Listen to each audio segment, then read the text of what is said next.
세상이 멈춰서 아무런 예고도 하나 없이 꿈은 기다림을 몰라서 눈치 없이. Assalamualaikum warahmatullahi wabarakatuh. Bagaimana kabar kalian hari ini? Semoga kita semua selalu berada dalam lindungan Allah Subhanahu wa Ta'ala. Nah, pertama-tama perkenalkan terlebih dahulu, nama saya Dia Salma Oktava Aini, NIM 230401800036. Saya dari IAIN Salatiga, program PGMI kelas B. Video ini saya buat untuk memenuhi tugas UAS saya, mata kuliah pendidikan anak berkebutuhan khusus. Nah, pada kesempatan kali ini saya akan menjelaskan atau menerangkan materi mengenai pendidikan anak berkebutuhan khusus tunarungu dan pendidikan anak berkebutuhan khusus tunadaksa. Langsung saja kita bahas materi yang pertama, yaitu mengenai pengertian dari pendidikan anak berkebutuhan khusus tunarungu. Nah, tentunya di sini masih ada atau masih banyak orang-orang yang belum memahami apa sih itu pendidikan anak berkebutuhan khusus tunarungu. Nah, yang pertama saya akan memberikan gambaran sekilas mengenai definisi dari pengertian tunarungu. Nah, tunarungu adalah istilah yang menunjukkan pada kondisi ketidakfungsian organ pendengaran, yang tentunya kita semua tahu organ pendengaran manusia itu adalah telinga. Nah, karena ketidakfungsian organ pendengaran tersebut menyebabkan orang yang memiliki ketunarunguan mengalami hambatan atau keterbatasan dalam merespon bunyi-bunyian atau suara-suara yang berasal dari sekitarnya. Kemudian selain definisi, ada juga karakteristik dan ciri-ciri atau ciri-ciri dari ketunarunguan. Yang pertama adalah kemampuan verbal atau verbal EQ anak tunarungu lebih rendah bila dibandingkan dengan anak yang memiliki pendengaran normal. Kemudian yang kedua, performa EQ anak tunarungu sama dengan anak mendengar. Kemudian yang ketiga, daya ingat jangka pendek anak tunarungu lebih rendah bila dibandingkan anak mendengar, terutama pada informasi yang sifatnya berurutan.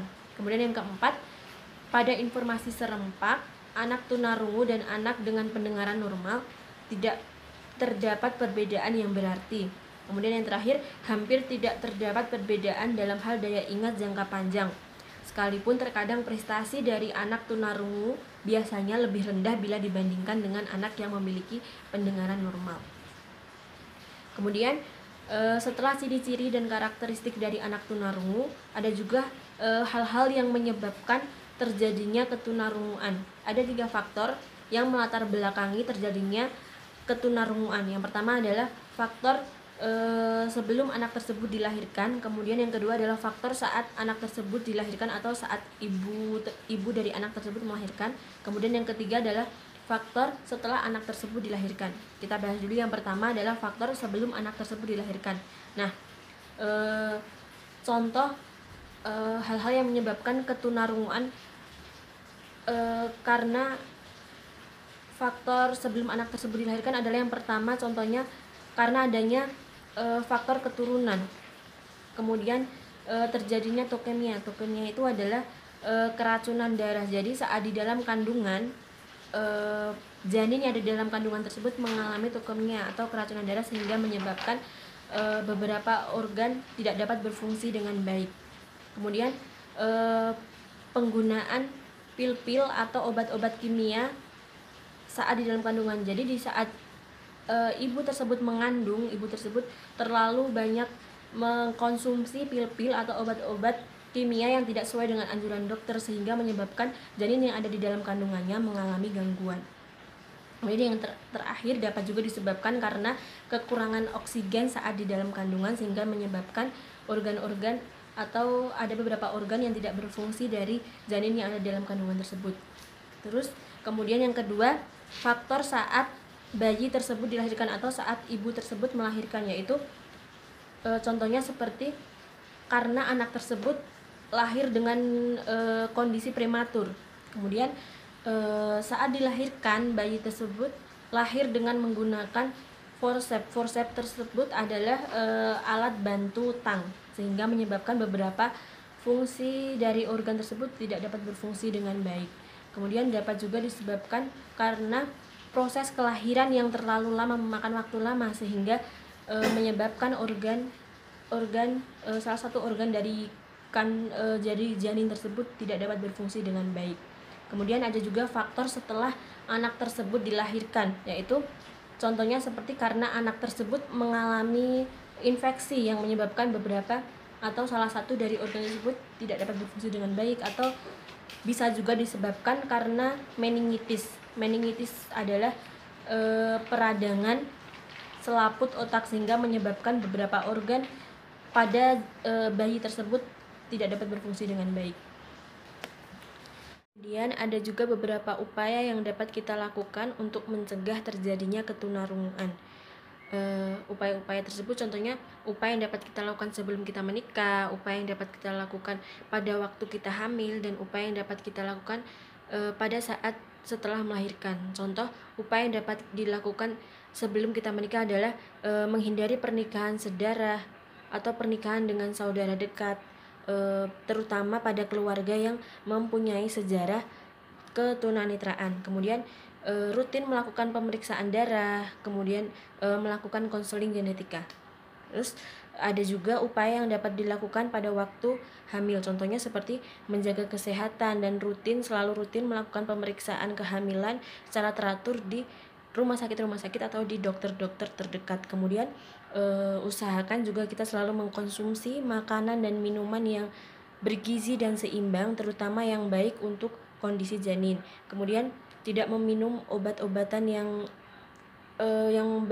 mengandung kimia yang tidak sesuai dengan resep yang diberikan oleh dokter. Kemudian ada juga upaya yang dapat dilakukan pada masa setelah melahirkan. Contohnya seperti selalu rutin memberikan imunisasi untuk si bayi ke rumah sakit sesuai dengan peraturan dan anjuran dari dokter. Kemudian menjaga telinga bayi dari kebisingan-kebisingan yang dapat merusak organ. Terutama bayi kan mereka masih sangat sensitif sekali ya dengan suara-suara dan kebisingan-kebisingan. Nah, oleh karena itu sebagai orang tua tentunya harus peka untuk menjaga menjaga si bayi dari bisingan-bisingan yang dapat menyebabkan kerusakan organ pendengaran bayi tersebut. Jika upaya-upaya tersebut sudah kita lakukan namun ketunarunguan tetap saja terjadi, maka upaya yang dapat kita lakukan adalah dengan memberikan pendidikan kepada anak berkebutuhan khusus tersebut di sekolah-sekolah atau di pendidikan-pendidikan inklusi, yaitu sekolah-sekolah yang benar-benar sekolah-sekolah yang benar-benar menaungi di bidang tersebut, karena anak berkebutuhan khusus tunarungu tersebut juga berhak memperoleh pendidikan sesuai dengan keadaan mereka, sesuai dengan kondisi mereka. Nah, maka sekolah-sekolah inklusi inilah yang paling sesuai untuk tempat pendidikan mereka. Kemudian selain upaya-upaya yang dapat kita lakukan untuk mencegah terjadinya ketunarungu, ada juga layanan-layanan bimbingan yang dapat kita berikan untuk si penderita tunarungu. Yang pertama adalah layanan komunikasi. Nah, tentu saja anak berkebutuhan khusus tunarungu mereka memiliki kesulitan untuk berkomunikasi dengan orang-orang yang ada di sekitarnya karena kekurangannya tersebut, sehingga mereka memerlukan bimbingan komunikasi agar dapat berkomunikasi dengan orang-orang di sekitarnya untuk dapat membaur dengan lingkungan sekitarnya. Kemudian yang kedua adalah bimbingan kepribadian. Kita saja yang normal seperti ini yang tidak memiliki kekurangan terkadang masih tidak percaya diri, terkadang masih down terhadap permasalahan-permasalahan yang kita hadapi, apalagi mereka yang memiliki kekurangan tersebut, memiliki kekurangan seperti tentu saja mereka terkadang memiliki rasa kurang percaya diri, merasa down dan lain sebagainya. Maka perlu kita berikan bimbingan kepribadian agar mereka tetap memiliki semangat dan rasa percaya diri untuk tetap menjalani hidup mereka, untuk tetap terus menjalani kehidupan mereka ke depannya. Kemudian yang ketiga adalah memberikan bimbingan pekerjaan. Tentu saja saya yakin mereka yang memiliki kekurangan tunarungu tersebut mereka merasa ingin memiliki penghasilan sendiri, memiliki mata pencaharian sendiri, sehingga mereka tidak selalu tergantung dengan orang lain. Maka perlu kita berikan bimbingan pekerjaan agar mereka nantinya di dalam bimbingan pekerjaan tersebut kita menggali dan mencari tahu apa saja minat atau kelebihan yang dimiliki oleh anak berkebutuhan khusus tersebut, sehingga dari kelebihan tersebut nanti kita bantu untuk mengembangkannya agar dapat menjadi mata pencaharian mereka, dapat menjadi sumber penghasilan mereka. Itulah gambaran singkat mengenai pendidikan anak berkebutuhan khusus tunanetra. Yang selanjutnya kita akan bahas adalah materi yang kedua mengenai pendidikan anak berkebutuhan khusus tunadaksa.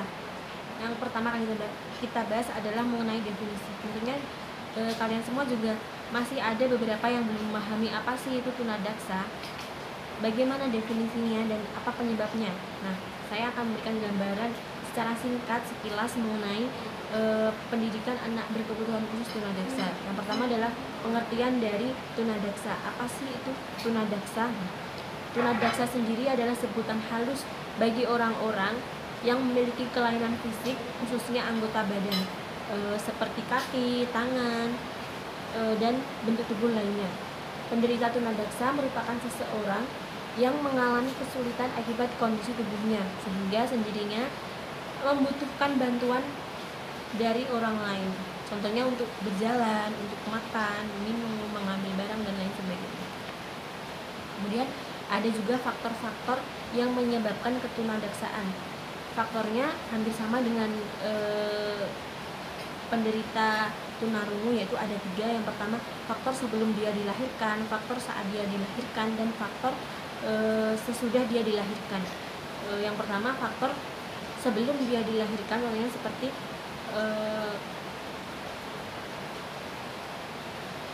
faktor genetik, keturunan, kemudian seorang ibu yang saat mengandung terlalu banyak mengkonsumsi obat-obatan kimia yang tidak sesuai dengan anjuran dokter, kemudian mengalami kekurangan oksigen saat di dalam kandungan, sehingga menyebabkan salah satu organ dari si janin mengalami ketidakfungsian. Kemudian faktor saat dia dilahirkan, saat si ibu melahirkan si janin, contohnya si ibu yang saat itu kesulitan melahirkan, kemudian karena kesulitan melahirkan tersebut sehingga kelahiran membutuhkan waktu yang lama, sehingga salah satu organ dari tubuh mereka tidak dapat berfungsi dengan baik. Kemudian bayi yang lahir sungsang, kemudian terjadinya pendarahan di otak, dan lain sebagainya. Kemudian faktor setelah bayi tersebut dilahirkan, walaupun proses melahirkan sudah berlalu, namun tidak menutup kemungkinan seorang individu dapat terbebas dari ketunadaksaan. Contohnya sehabis bayi tersebut dilahirkan, bayi tersebut mengalami penyakit meningitis. Meningitis adalah radang selaput otak, kemudian mengalami radang otak, influenza, dan lain sebagainya. Maka kita perlu berhati-hati dan memperhatikan sesuatu berbahaya agar terhindar dari penyakit-penyakit tersebut. Kemudian ada juga klasifikasi dari anak tunadaksa, yaitu antara lain ada tunadaksa ortopedia, kemudian anak tunadaksa saraf, kemudian kaki yang seperti tongkat, ada juga anak tunadaksa yang kaki seperti tongkat, tangan seperti tongkat, atau jari yang lebih dari 5 pada masing-masing tangan atau kaki, kemudian jari-jari yang berselaput atau menempel satu sama lain, kemudian ada juga yang mengalami gangguan pada leher sehingga kepala terkulai ke muka, kemudian ada juga yang sumsum tulang belakang tidak tertutup, kemudian ada juga kepala yang kecil dan atau kepalanya yang tidak normal. Itulah berbagai macam klasifikasi dari tunadaksa. Kemudian selain klasifikasi dari tunadaksa, ada juga karakteristik dari tunadaksa. Ada 4 karakteristik yang dapat dipelajari dari tunadaksa. Pertama adalah karakteristik kognitif atau pengetahuan, kemudian karakteristik inteligensi, kemudian karakteristik kepribadian, dan karakteristik fisik. Yang pertama, karakteristik kognitif dapat kita lihat dari angka indeks kecerdasan atau IQ masing-masing penderita tunadaksa. Kemudian, karakteristik intelijensi dapat kita ketahui dari melakukan berbagai tes yang sudah dimodifikasi agar sesuai dengan kebutuhan anak tunadaksa. Dari tes tersebut kita dapat mengetahui karakteristik intelijensi dari masing-masing anak tunadaksa. Kemudian karakteristik kepribadian dapat kita simpulkan bahwa biasanya karakteristik kepribadian dari anak tunadaksa adalah mereka yang kurang percaya diri, kurang memiliki inisiatif, tidak mampu mengembangkan kreativitas mereka. Hal-hal tersebut disebabkan biasanya karena saat mereka dihadapkan dengan kegiatan yang membutuhkan fisik yang normal, sehingga mereka merasa kurang percaya diri dengan fisik mereka. Kemudian perlakuan dari orang-orang sekitar yang membedakan antara orang normal dan penyandang tunadaksa, sehingga mereka merasa rendah hati dan tidak percaya diri. Maka hal tersebut perlu dihindari agar anak-anak tunadaksa dapat memperoleh kembali kepercayaan dirinya dan dapat memperoleh semangat untuk menjalani hari-harinya. Kemudian karakteristik fisik dapat kita lihat biasanya secara umum karakteristik fisik perkembangan dari anak tunadaksa itu sama dengan anak-anak normal, kecuali pada bagian-bagian tubuhnya yang mengalami kerusakan atau ketunadaksaan. Kemudian selanjutnya, selain karakteristik dari ketunadaksaan, ada juga upaya untuk menangani tunadaksa. Yang pertama adalah dengan teknik. Perlu ditetapkan teknik yang sesuai untuk mempermudah proses terapi, antara lain seperti dengan observasi, wawancara, pertemuan dengan orang tua. Jadi dengan hal-hal tersebut kita dapat menentukan teknik bagaimana terapi yang sesuai untuk anak tunadaksa. Kemudian pendekatan. Sebenarnya pendekatan yang digunakan untuk menangani anak tunadaksa ini sama dengan untuk menangani anak-anak yang berkebutuhan khusus lainnya. Namun kalau menurut saya pribadi, pendekatan yang paling sesuai untuk anak tunadaksa adalah dengan menggunakan counseling behaviors. Kemudian dapat juga kita melakukan rehabilitasi untuk menangani anak-anak tunadaksa. Contohnya seperti rehabilitasi medis adalah memberikan pertolongan kedokteran dan bantuan alat-alat anggota tubuh, tiruan atau alat-alat penguat dengan anggota tubuh. Kemudian yang kedua, dapat melakukan rehabilitasi vokasional adalah memberikan pendidikan kejujuran sebagai bekal kelak bekerja di masyarakat. Dan yang terakhir adalah rehabilitasi psikolog adalah bantuan konseling agar mereka dapat hidup bermasyarakat secara wajar tanpa harus merasa rendah diri. Itu dia sekilas gambaran mengenai materi pendidikan anak berkebutuhan khusus tunarungu dan pendidikan anak berkebutuhan khusus tunadaksa. Sekian dari saya, mohon maaf apabila banyak sekali kesalahan dan kekurangan saya dalam bertutur kata dalam menyampaikan materi ini. Semoga materi ini dapat bermanfaat bagi yang menyaksikan video saya ini. Terima kasih. Sekian dari saya. Wabillahi taufiq wal hidayah, waridho wal inayah. Wassalamualaikum warahmatullahi wabarakatuh.